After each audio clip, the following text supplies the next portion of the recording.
Hello everyone, welcome back to your own channel that is electron chemistry. Surface chemistry की ये second video रहेगी। First video में हमने surface chemistry के कुछ एक बेसिक को कवर किया था।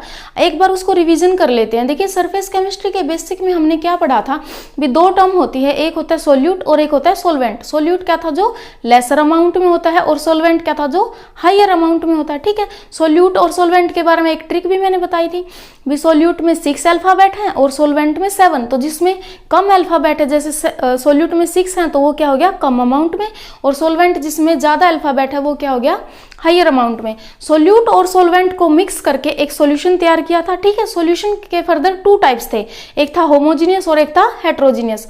होमोजीनियस में क्या होता है, जब आप वाटर में शुगर ऐड करते हो तो ठीक है, पहले जैसे वाटर दिखाई दे रहा था, शुगर ऐड करने के बाद भी क्लियर वैसा का वैसा ही सॉल्यूशन बनता है, क्योंकि चीनी उसमें पूरी तरह से घुल गई है, तो उसको क्या बोलेंगे हम, होमोजीनियस सॉल्यूशन। लेकिन हेट्रोजीनियस में हमने क्या किया था, पानी में हमने क्या ऐड कर दिया था, मिट्टी उसमें प्रॉपर तरीके से घुली नहीं थी, तो इस वजह से उसको हम क्या बोल रहे थे, हेट्रोजीनियस सॉल्यूशन। होमोजीनियस और हेट्रोजीनियस के बाद हमने 2 टर्म और पढ़ी थी, एक था सरफेस और एक था बल्क। देखिए, इस एग्जाम्पल से उसको दोबारा पढ़ते हैं। बीच ये वाटर का हमने एक कंटेनर ले लिया, ठीक है, ये एक बीकर है वाटर का, इसमें वाटर के पार्टिकल्स नीचे भी हैं और ऊपर भी हैं। तो जो ऊपर वाली लेयर पर है वो वाटर के पार्टिकल्स, उनको बोलेंगे हम सरफेस के मॉलिक्यूल्स, क्योंकि ये सरफेस है। ठीक है, और जो अंदर है इसके, पानी ऊपर ऊपर थोड़ी ना होगा, अंदर भी होगा ना, तो अंदर के मॉलिक्यूल्स को क्या बोलेंगे हम, बल्क के मॉलिक्यूल। सरफेस और बल्क के बाद हमने एक टर्म पढ़ी थी, सरफेस टेंशन। सरफेस टेंशन किसकी वजह से थी, जो सरफेस के मॉलिक्यूल्स हैं उनके जो नीचे वाली लेयर है उधर भी मॉलिक्यूल्स हैं। ठीक है, लेयर ऐसे एक दूसरे के ऊपर फ्लोट करती है, क्योंकि वो लिक्विड है।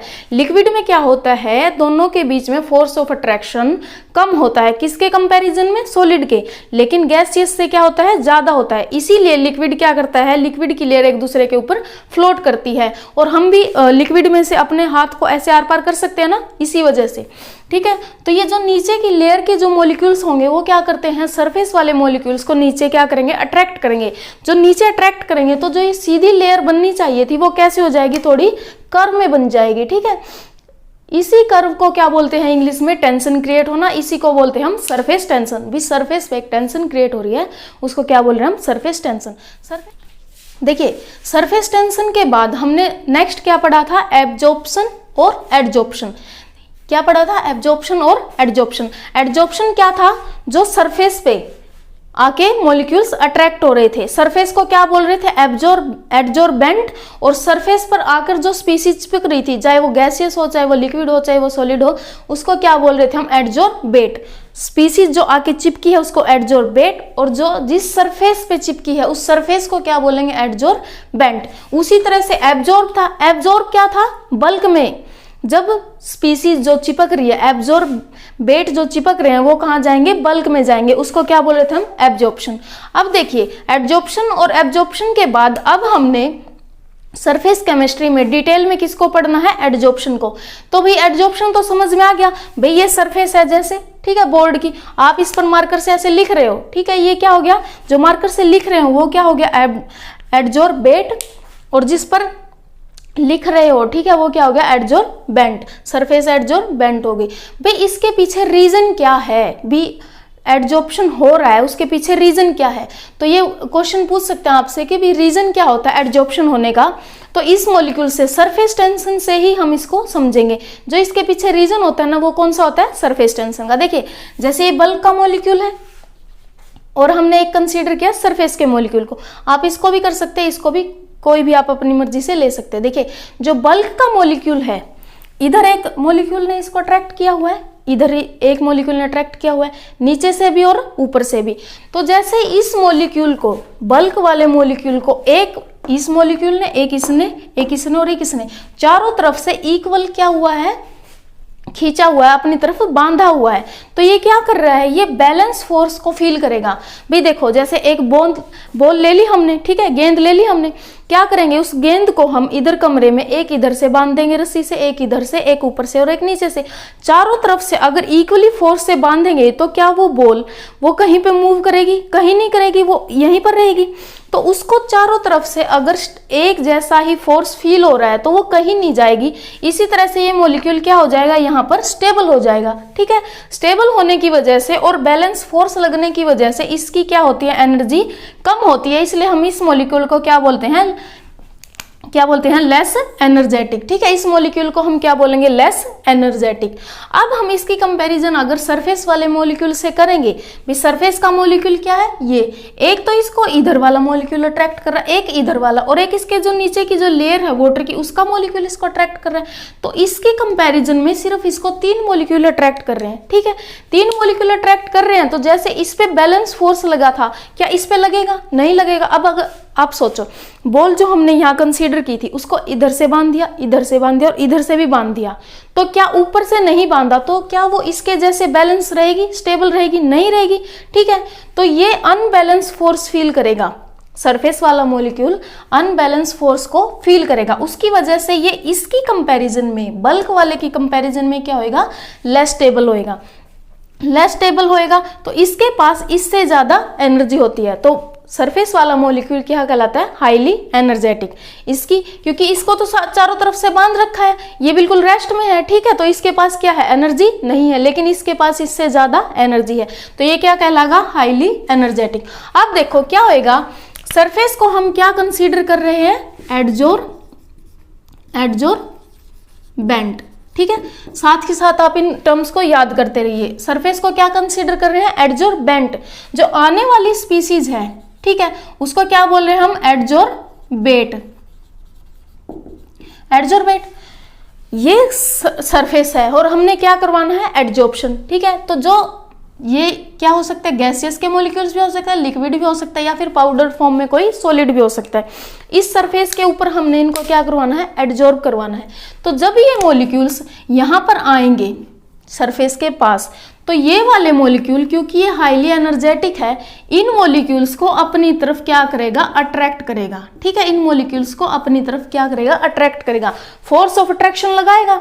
ठीक है, फोर्स ऑफ अट्रैक्शन लगने से ये क्या हो जाएगा, अब इसके साथ मान लो ये आके इसके ऊपर चिपक गए, इनके ऊपर ये सारे चिपक गए, तो ये भी क्या हो गया, इनके जैसे चार तरफ से बंध गया। फोर्स ऑफ अट्रैक्शन की वजह से 4 बॉन्ड बन गए, मान लो इसके भी, समझो।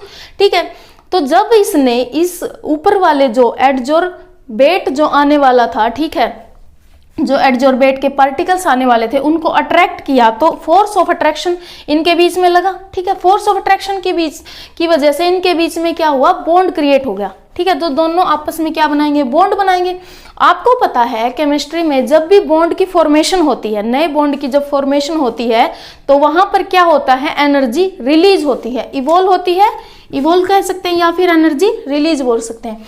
अगर एनर्जी रिलीज होगी, देखो ये इसके साथ बॉन्ड बनाएगा, फोर्स ऑफ अट्रैक्शन लगाएगा, अपनी कुछ ना कुछ एनर्जी तो खर्च करेगा ना, उछल कूद करेगा थोड़ा इनको अट्रैक्ट करने के लिए, तो इसकी एनर्जी क्या होएगी, रिलीज होएगी, इसकी एनर्जी रिलीज होएगी।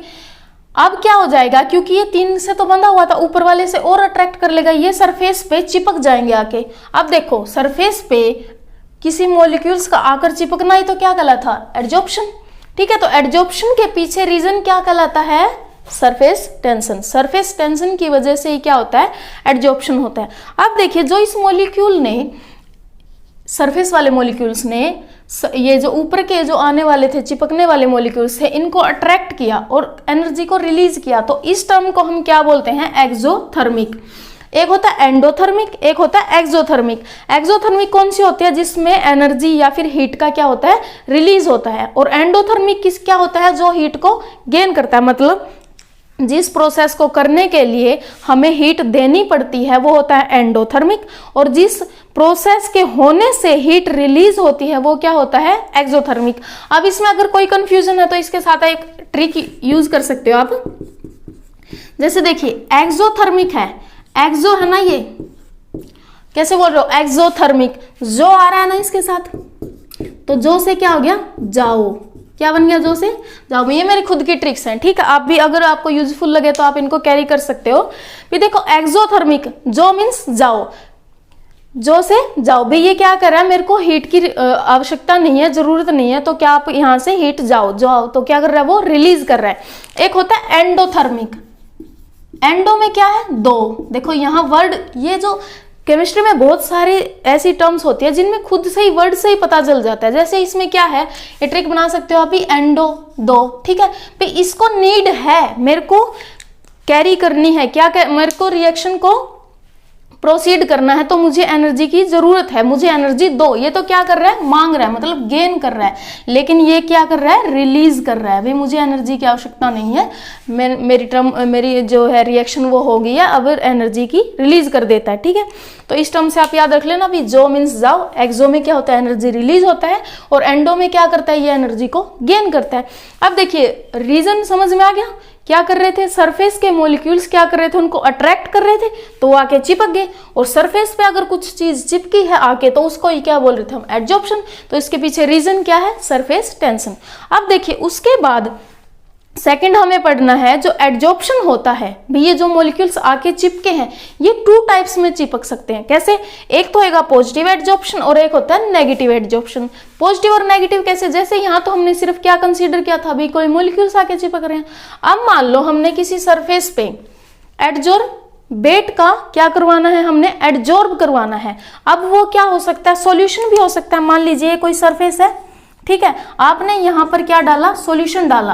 अब सॉल्यूशन में तो क्या होता है, सोल्यूट भी होता है और सोलवेंट भी होता है। यहाँ तो सिर्फ हमने किसका एग्जाम्पल लिया था, अभी मॉलिक्यूल्स आगे चिपक रहे हैं। यहाँ पर हम क्या कर सकते हैं, कोई सॉल्यूशन तैयार किया हमने, ठीक है, और हमने उसकी रिएक्शन करवानी है, मतलब उसको एडजॉर्प्शन करवाना है। तो सरफेस पे जिस पे आप एडजॉर्ब करवाओगे, हो सकता है उसमें से एक जगह क्या हो, सोल्यूट ज्यादा चिपक जाए और एक जगह सोलवेंट ज्यादा चिपक जाए। अगर सरफेस पे सोल्यूट के पार्टिकल ज्यादा चिपक रहे हैं, मतलब ज्यादा एडजॉर्ब हो रहे हैं एज कंपेयर टू सोलवेंट, तो उसको क्या बोलेंगे हम, पॉजिटिव एडजॉर्प्शन। और अगर सरफेस पे सोलवेंट ज्यादा चिपक रहे हैं एज कंपेयर टू सोल्यूट, तो उसको बोलेंगे हम नेगेटिव एडजॉर्प्शन। पॉजिटिव एडजॉर्प्शन में क्या होएगा, सोल्यूट के पार्टिकल ज्यादा चिपकेंगे, और नेगेटिव एडजॉर्प्शन में क्या होएगा, सोलवेंट के। ये क्लियर हो गया, ठीक है। कई बार 1 या 2 नंबर में इसको पूछ लेते हैं, या फिर एंट्रेंस वगैरह में तो पूछ ही सकते हैं। उसके बाद देखिए थर्ड जो हमने टॉपिक पढ़ना है वो है डिफरेंस करना है। डिफरेंस तो आता ही है भाई बोर्ड एग्जाम में तो, ठीक है। एक होता है एब्जॉर्प्शन, एक और होता है एडजॉर्प्शन। इसके बाद हम फिर एडजॉर्प्शन को ही कंसीडर करेंगे, इसी को आगे पढ़ेंगे, क्योंकि सरफेस केमिस्ट्री में हमें सरफेस टेंशन, सरफेस से क्या है, एडजॉर्प्शन ही है, ठीक है। तो एडजॉर्प्शन को आगे हमें डिटेल में पढ़ना है। एक बार इनका डिफरेंस देख लेते हैं। देखिए एक होता है एब्जॉर्प्शन, एक होता है एडजॉर्प्शन। बी से हमने क्या कंसीडर किया था भाई, ये तो कहाँ होता है, बल्क में। इसमें जब आप जो मॉलिक्यूल्स है, स्पीसीज है, जो भी आप चिपकाओगे वो कहाँ जाएगा, बल्क में जाएगा, ना कि सरफेस पे। लेकिन एडजॉर्प्शन में कहाँ जाता है, सरफेस पे। ये किसका फिनोमिना है, सरफेस का फिनोमिना, और ये कौन सा फिनोमिना है, बल्क का फिनोमिना। अब देखिए डी से हमने याद किया था भी डिलीट, इसको जैसे हमने बोर्ड पे ये लिखा और मैंने ये हटा दिया, तो क्या कर सकते हैं, इसको डिलीट भी कर सकते हैं, उससे भी याद रख लेना। और बी से बल्क फिनोमिना। अब देखिए जो एब्जॉर्प्शन होता है इसमें डिस्ट्रीब्यूशन यूनिफॉर्म होता है। इसका मतलब जैसे आपने वाटर का ये कंटेनर लिया, ठीक है, उसमें आपने ये स्पंज डाल दिया। स्पंज में ये छोटे छोटे छेद है, सिर्फ विजिबल के लिए मैं इनको बड़ा कर रही हूँ, ठीक है, छेद है इसमें स्पंज में। आपने वाटर को इसमें डाल दिया, तो क्या आपको सरफेस पे वाटर दिखाई दे रहा है, नहीं, क्योंकि वो वाटर कहाँ गया हुआ है, इसके पूरे बल्क में गया हुआ है। ऐसे थोड़ी अभी सरफेस पे चिपका हुआ है। सरफेस पे चिपकेगा तो कौन सा होगा, एडजॉर्प्शन, और बल्क में अगर जाएगा तो क्या होएगा, वो एब्जॉर्प्शन। अब देखिए जो बल्क में ऐसे थोड़ी अभी इधर इधर गया हुआ है, इन वाले पे, इधर वाले पे नहीं गया हुआ। पानी क्या करता है, इसके हर एक कोने में जाता है, ठीक है, हर जगह वो अपनी हर स्पेस को वो एक्वायर कर लेता है, तो इसको क्या बोलेंगे हम, यूनिफॉर्म होता है। लेकिन एडजॉर्प्शन में क्या होता है, एडजॉर्प्शन में तो सिर्फ सरफेस पे आके चिपक रहे हैं, बल्क में तो जा ही नहीं रहा, ठीक है। सिर्फ जब सरफेस पे आके चिपके तो उसको यूनिफॉर्म थोड़ी ना बोलेंगे, उसको क्या बोलेंगे हम, नॉन यूनिफॉर्म। इसका मतलब इसमें एक समान होता है और इसमें एक समान नहीं होता। अब देखिए ये क्या करता है, सरफेस पे डिपेंड है। सरफेस एरिया देखिए क्या होता है, एक बार जो एडजॉर्प्शन होता है वो सरफेस एरिया पे डिपेंड करता है। देखिए ये मान लीजिए कोई भी सॉलिड लिया आपने, सॉलिड हो सकता है, लिक्विड हो सकता है, कुछ भी मान सकते हैं आप इसको, ठीक है। इसका अगर ये है इसकी सरफेस, तो जितना इसका एरिया है इसको क्या बोलते हैं हम, सरफेस एरिया। इस सरफेस का जितना एरिया उसको क्या बोलेंगे, सरफेस एरिया। और एक ये सरफेस है, एक ये एरिया है। अब देखो किसका एरिया ज्यादा है, इसका या इसका? इसका ज्यादा है ना, इस वाली सरफेस का। तो अगर वो मॉलिक्यूल्स हमने अट्रैक्ट करवाने हैं, ठीक है, तो वो इस पे ज्यादा अट्रैक्ट होंगे, मतलब इस पर ज्यादा अमाउंट आएगी या इस पर ज्यादा आएगी? किस पर आएगी? जिसका सरफेस एरिया ज्यादा होगा इस पर आएगी। तो एडजॉर्प्शन क्योंकि सरफेस का फिनोमिना है, सरफेस पे ही आपने कंसीडर, सरफेस पे ही अट्रैक्ट करवाना है, तो अगर सरफेस छोटी है तो कम मॉलिक्यूल्स आएंगे, अगर सरफेस बड़ी है तो कितने आएंगे, ज्यादा मॉलिक्यूल्स। तो इसको इसलिए हम क्या बोलेंगे कि एडजॉर्प्शन होता है वो किस पे डिपेंड करता है, सरफेस एरिया पे, ठीक है। लेकिन एब्जॉर्प्शन क्या करता है, इंडिपेंडेंट होता है, मतलब ये सरफेस पे नहीं डिपेंड करता, क्योंकि ये क्या है, फिनोमिना है बल्क का, तो सरफेस से तो इसको कोई लेना देना ही नहीं है।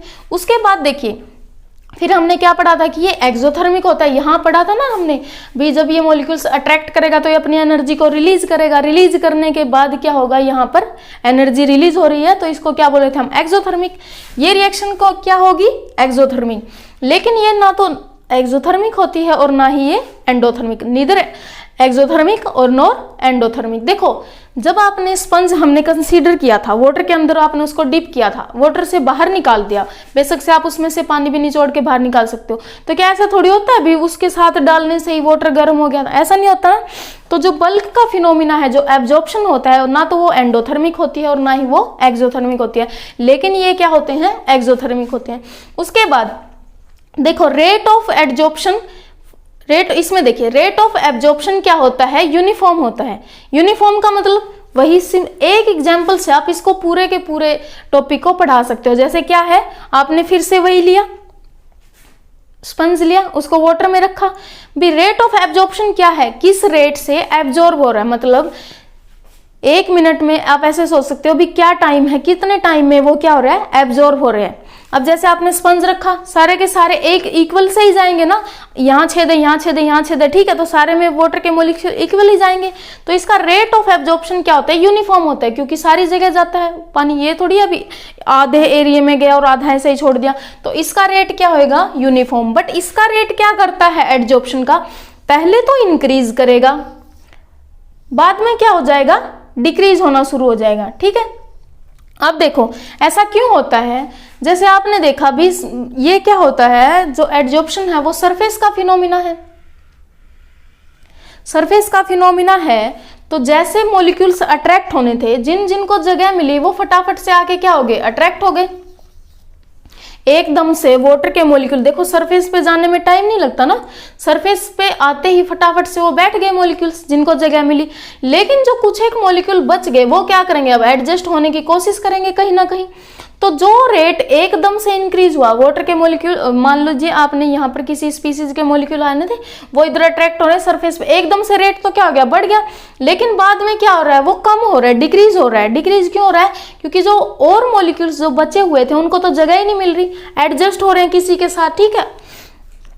तो आप इसको ऐसे भी समझ सकते हो, जैसे देखो आपकी क्लास शुरू होती है सुबह, जब आप स्कूल जाते हो, उसमें क्या होता है, आप क्लास में एंटर करते हो। अब तो जैसे ये अभी सबकी सीट कंसीडर है, मान लीजिए आपकी सीट कंसीडर नहीं कर रखी, आप कोई ये सोच रहा मैं पहले आगे बैठूंगा, कोई सोच रहा मैं पीछे बैठूंगा, ठीक है। तो क्लास शुरू होते ही आप क्या करते हो, फटाफट से जाके अपनी सीट लेना शुरू करते हो, ठीक है। तो जो बच्चे फटाफट से जाके बैठ जाएंगे, एकदम से जगह ले ली सबने, अब कुछ एक बच्चे ऐसे रह जाएंगे जो बेचारे ढीले होते हैं, तो फिर वो क्या करेंगे, जगह ढूंढेंगे, किसी के साथ एडजस्ट होंगे, ठीक है। एडजस्ट होंगे तो क्या रेट उतना जल्दी होगा, जो एकदम से फटाफट से आके बैठ गए थे वो आराम आराम से बैठेंगे, कुछ एक ऐसे भी रह जाएंगे जिनको जगह ही नहीं मिलेगी, ठीक है। तो रेट क्या हो रहा है, धीरे हो रहा है। जो रिएक्शन एकदम से फटाक से हुई थी, ठीक है, आके बैठ गए थे, वो अब क्या होगी, कम हो जाएगी, उसकी स्पीड क्या हो जाएगी, कम हो जाएगी। तो ये किस वजह से होगा, कमी हो जाएगी किसकी, सरफेस एरिया की। सरफेस की कमी की वजह से क्या हो जाता है, इसका एब्जॉर्प्शन कम हो जाता है, क्योंकि देखो इनको तो जगह ही नहीं मिल रही, सरफेस की कमी होगी, ठीक है। तो इसकी वजह से ये क्या करेगा, बाद में डिक्रीज करेगा। अब देखिए इसके एग्जाम्पल देख लेते हैं। जैसे एब्जॉर्प्शन का एग्जाम्पल हमने फर्स्ट क्या लिया था, स्पंज, और सेकंड क्या है, जैसे आप गुलाब जामुन मिठाई वगैरह जो भी है, देखो आपने काट के उसको देखो बीच में से क्या है, उसका जो उसमें जो चाशनी है वो हर जगह गई हुई होती है ना। ऐसे थोड़ी है भाई इधर वाला ज्यादा मीठा है इधर वाला कम मीठा, नहीं ना, वो हर जगह से सेम ही होता है, ठीक है, यूनिफॉर्म होता है। उसके साथ अगर आप मान लीजिए जब आप चाय पीते हैं, ठीक है, उसमें बिस्किट डालते हैं, तो ये थोड़ी है बिस्किट आधा, मतलब ये नहीं कंसीडर करना भाई ऊपर से पकड़ लिया तो वो ऊपर वाला तो सूखा ही रहेगा, लेकिन थोड़ी देर बाद वो भी गीला हो जाता है, ठीक है। तो जब आप उसमें बिस्किट को डालोगे तो ठीक है, तो वो सारी जगह से इक्वली क्या करेगा, चाय को अपने अंदर एब्जॉर्ब कर लेगा, ठीक। ये सारे किसके एग्जाम्पल हैं, एब्जॉर्प्शन के। लेकिन एडजॉर्प्शन का क्या था, हमने क्या लिया था, मार्कर और बोर्ड, सिलिका जेल और चारकोल। चारकोल क्या होता है, ये पाउडर्ड फॉर्म में होता है। देखिए सिलिका जेल क्या होता है, जैसे आप वाटर की बोतल लेके आते हो या फिर शू वगैरह के जो डब्बे होते हैं, मतलब कपड़ों में भी आता है ज्यादातर, छोटी छोटी पैकेट्स आती हैं, वो क्या होती हैं, सिलिका जेल। वो क्या करती हैं, अगर वहां पर कोई नमी है तो वो उसको अपने अंदर क्या कर लेंगे, एब्जॉर्ब कर लेंगी। इन दोनों में डिफरेंस क्लियर है यहां तक। अब देखिए जो एब्जॉर्प्शन होता है, एब्जॉर्प्शन क्या था, सरफेस पे आके चिपकना। उसका अगर हमने सरफेस पे जो आके बैठे थे अगर उनको रिमूव कर दें तो वो क्या होगा, डिजॉर्प्शन। क्या कहलाएगा वो, डिजॉर्प्शन। भाई देखो सरफेस पे जो मॉलिक्यूल्स आके बैठे थे उसको तो बोल रहे हम एडजॉर्प्शन, अब उनको हटा दें तो क्या होएगा, डिजॉर्प्शन। किसी भी, ये बात याद रखना, किसी भी अगर जैसे टर्म है उसके आगे DE लग गया तो इसका मतलब क्या होता है, रिमूवल। और जिस टर्म के आगे लगा है, जिस भी स्पेलिंग के आगे लगा है उसी का रिमूवल। जैसे एक क्या होता है, हाइड्रोजिनेशन। क्या होता है, हाइड्रोजिनेशन। हाइड्रोजिनेशन का मतलब क्या होता है, हाइड्रोजन का जुड़ना। लेकिन अगर मैं उसके आगे D लगा दूं, DE, क्या लगा दूं, DE, तो डिहाइड्रोजनेशन। डिहाइड्रोजनेशन का मतलब क्या हो जाएगा, हाइड्रोजन का निकलना। ये DE जिसके भी आगे लगेगा उसी चीज को निकाल देगा, डीऑक्सीडेशन, ऑक्सीजन का निकलना, ठीक है। तो डिजॉर्प्शन का मतलब क्या होगा, रिमूवल ऑफ एडजॉर्ब मॉलिक्यूल। अभी तुम जाके बैठे थे बेंच पे, तुम उठ गए तो तुम्हारी जो प्रोसेस है वो क्या कहलाएगी, डिजॉर्प्शन, ठीक है।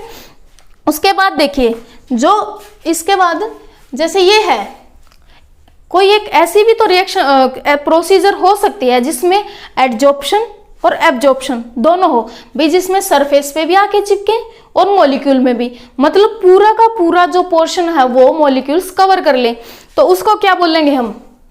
इसको देखो बहुत से बच्चे इसको सोरोप्शन बोलते हैं, लेकिन ये सोरोप्शन नहीं है, यहाँ पर प्रोनाउंसिएशन भी मैंने लिखी हुई है, ठीक है।